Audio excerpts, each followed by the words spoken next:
So top 10% dealers, 74% of their profit of the entire dealership comes from major unit sales. Now, in good times, we always say that you can almost set your watch to a 72, 75% percentage of contribution coming from the sales department. And that is healthy. We love to see that because that's where the big money comes from. So if 74% is coming from there, that's fantastic. The next number is 11% comes from the parts and accessories department. And then the last number is 15% comes from the service department. So 74% sales, 11% parts and accessories, 15% service department. Going to the national averages right now. So what does it look like when you are an average dealer down the middle? 61% of profit percentage comes from the sales department. Wow. 19% is coming from parts and accessories.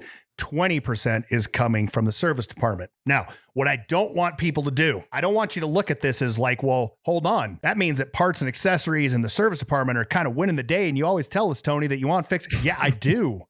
The problem with it is when you're kicking off that much of your net profit out of those two departments, that means that big winner of the day, the sales department, is only kicking off 61% of the money that you can put into the bank.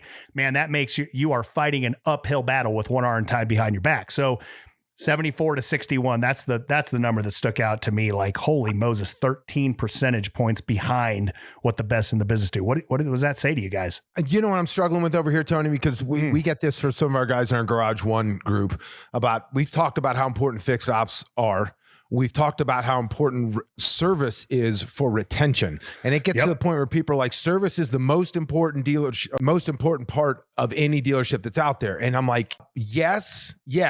But the whole idea of retention is to bring them back so they buy another major unit, right? It's also that they buy everything else in between, but we want them buying the same major unit, right? So for people who are getting hung up on what you just said, like, but it doesn't always have to be that way, Tony, because we're so good at service that we got a great reputation and all that. Well, the great reputation should also yield the same relative percentage of major unit sales if the departments are all running on, banging on 8 cylinders apiece. So it's a significant difference to the bottom line.